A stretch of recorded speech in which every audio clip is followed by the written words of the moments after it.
Welcome back sa panibagong vlog, and for today's video, grabe po yung wind dito sa Onanol, Manitoba.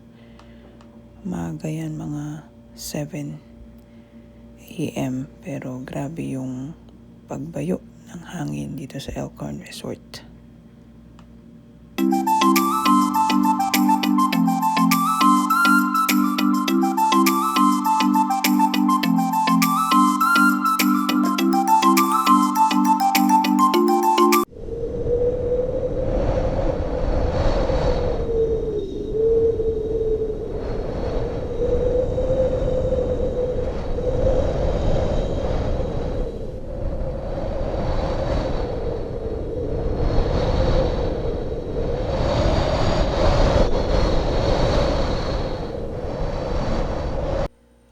Grabe talaga yung lakas ng hangin ngayong araw na to. Pero kahit na ganun, patuloy lang ang buhay. Pasok tayo ngayon at sa chalet kami ngayon maglilinis. Ito yung nililinis namin ngayon. Pero dahil break time, pahinga lang ng kaunti. Picture ng good vibes. Ingat lang tayo guys sa labas, lalo na yung mga nagda-drive at bumabiyahe. So tuloy lang ang buhay, trabaho lang tayo.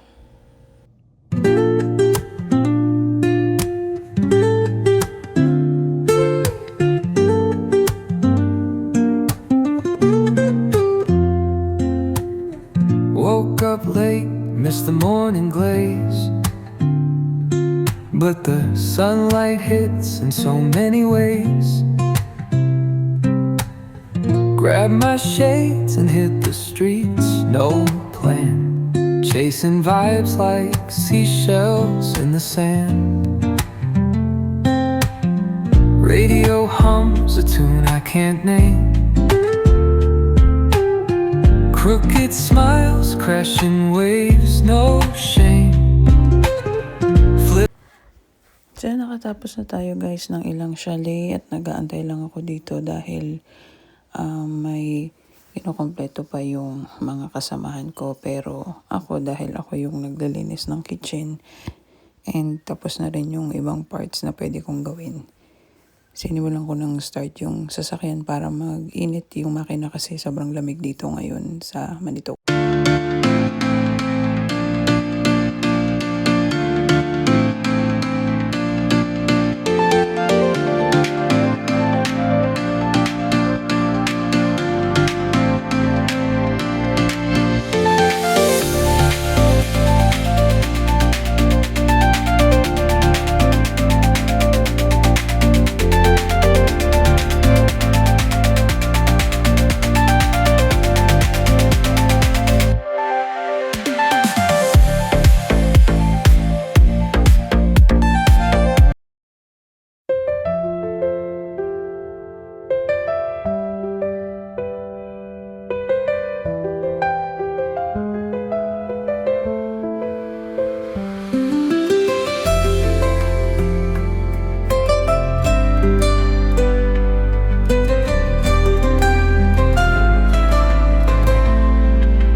Ayun nga guys, at natapos na naman ng isang araw ng pagtatrabaho dito sa malamig na lugar ng Onanol, Manitoba.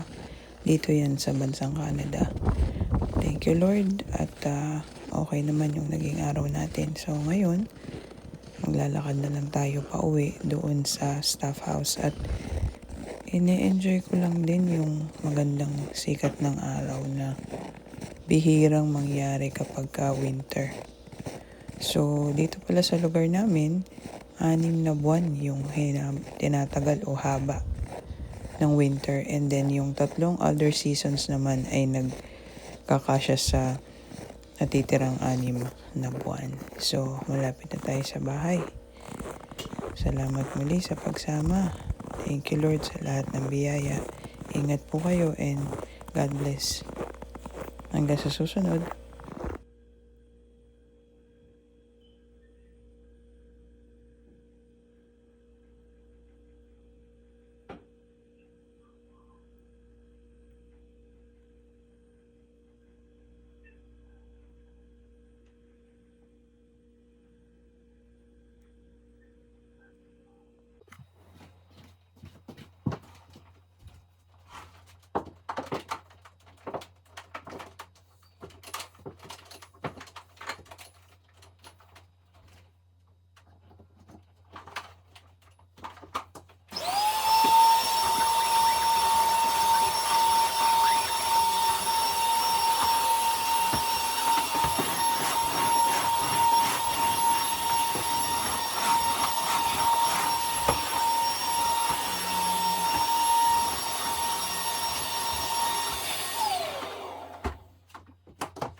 Ang ganda ng panahon ngayon, no? -2 lang yung weather. At maaraw. So, ako lang mag-isa dito sa staff house. Naisipan ko magluto ng champurado. Tama kayo.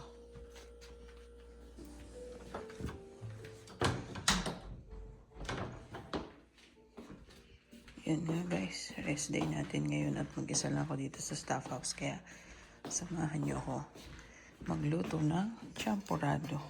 Ito yung mga gagamitin natin. So lalaga lang tayo dito ng mais tsaka itlog pang baon. Tapos dito naman i-steam ko yung siopaw. Pang baon-baon ko rin yan para pag may pasok, init-init na lang, nakaprep na. Save ng time. Tapos dito naman guys, magluluto tayo ng champurado. Yan. Champurado sa Canada. Pakukulaan lang natin yung tubig. Tapos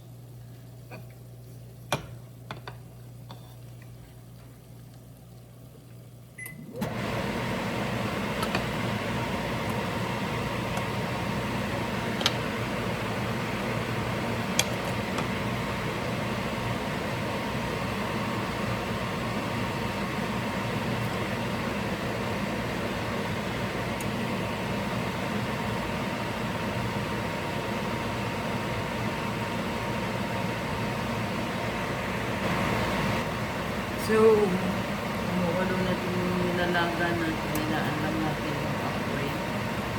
Pero dinitis lang natin. Tapos ito naman pang champurado. Makulo na rin siya guys. Nilaan lang natin yung apoy. Naghuhumiyaw na yung steam.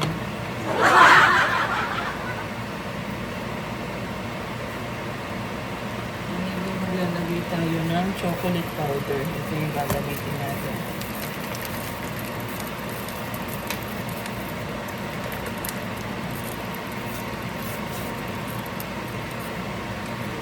Para rin tong Hershey's. Hindi katamisan pero adjust na lang natin sa alat mamaya.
Pag medyo kulang pa yung kulay sa inyo or yung pagka-tsokolate niya, pwede naman yung dagdagan. Depende sa panlasa niya. Inaan lang natin yung apoy.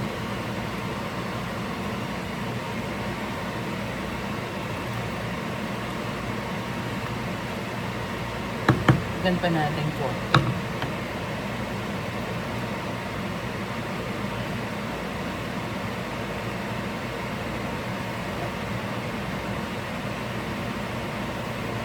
Ito na nga guys. Pambansang tsokolate dito sa Canada.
Maglalagay din tayo nito. Sabi nila, kalasa daw ko ng Bear Brand. Pero, syempre, masarap pa rin yung sariling atin.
Think kasi ang kontra sa sobrang tamis.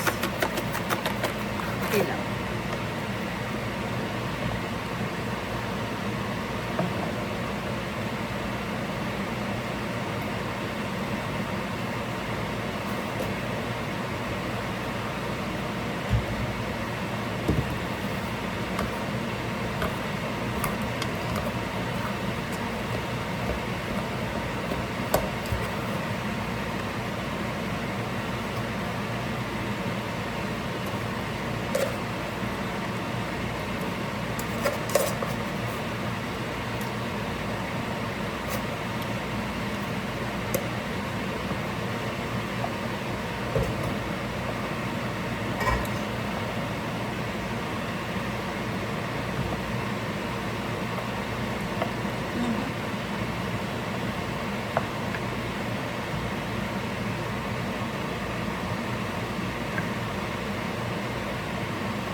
Lalakasan na natin yung apoy.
So, papalaputin lang natin to, pakukuluan, para mag-thicken yung champurado, tsaka ma-absorb yung ating gas o yung ating sinain.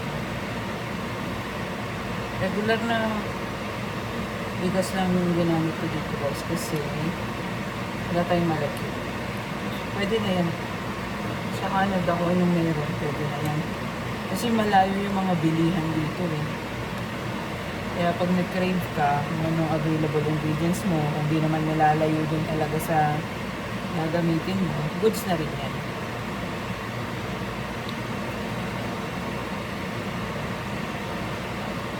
Kapag nagluto ako dito, once a week lang, para init-init na lang, nililista ko yung mga lulutuin ko, kung ano yung mga ingredients na available ako, para nakakatipid ako sa oras,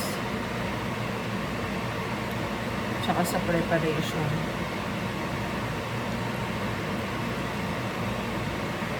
By the way, ito, for sharing to guys, i-share ko din to sa iba kong mga housemates na Pilipino.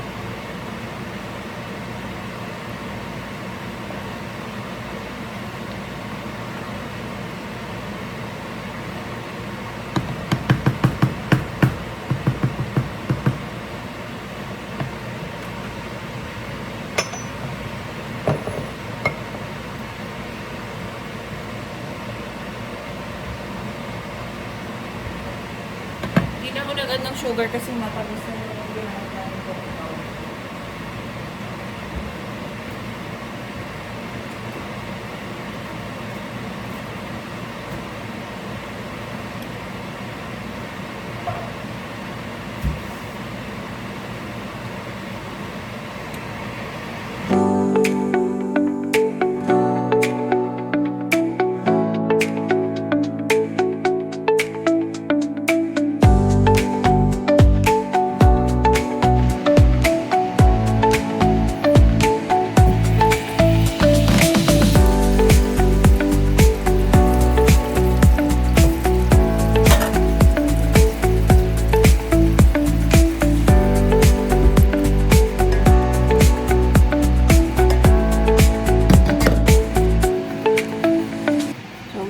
Dishwasher dito sa staff house, pero ginagamit ko lang yung pagbarami talaga akong hugasin. Pag mga konti lang, naman pa rin tayo. Sayang din sa tubig kasi.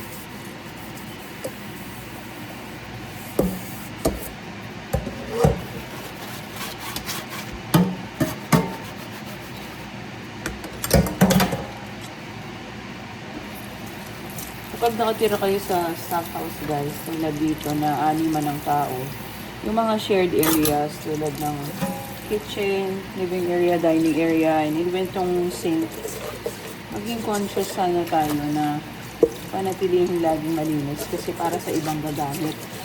Meron kasi kaming naging experience before na nakasama namin housemate na ibang lahi, na iniiwan nila yung kanilang maruruming dishes ng ilang linggo o ilang araw. So may laman yan. Pag gagamit na kami, wala ka ng space. Eh, syempre, pare-pareho lang naman tayo ng bayad dito sa staff house. Mas maganda sana kung conscious tayo dun sa iba pang gagamit.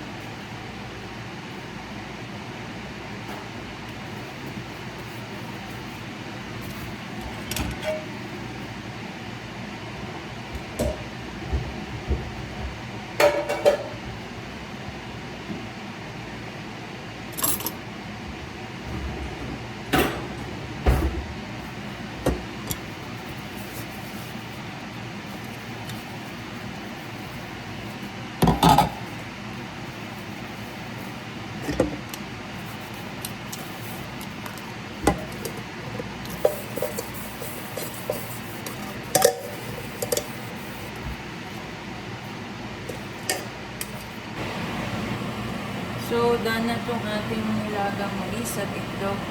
Set aside na natin yan dyan. Nakulit na ng rin. Ito namang siopaw. Kunti pa.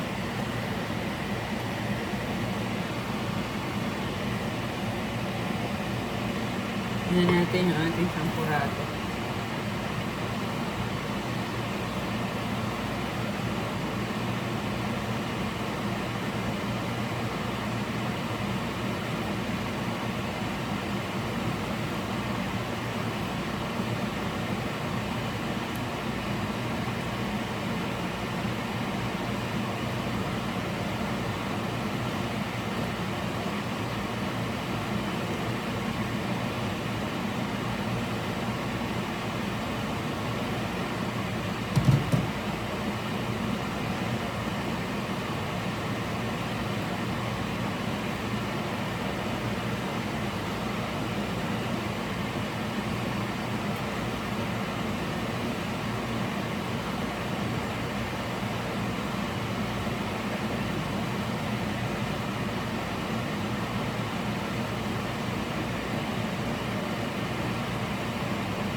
Silipin na natin yung ating niluluto.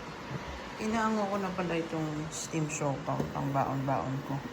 Tapos ito yung aking nilagang mais at itlog. Ginagawa ko rin yung almusal. So ito na yung champurado natin, guys. Ayun, no? Yan, share natin yan. Tapos mamaya, kasamahan natin yan ng angel creme densada. Kasi yun yung meron tayo dito. Tsaka Bear Brand. Nagkalat yung sakalan pero lilinisin ko na lang yan. Ito. Angel. Evaporada pala. Tsaka Bear Brand powdered milk. Yun. Thank you, Lord.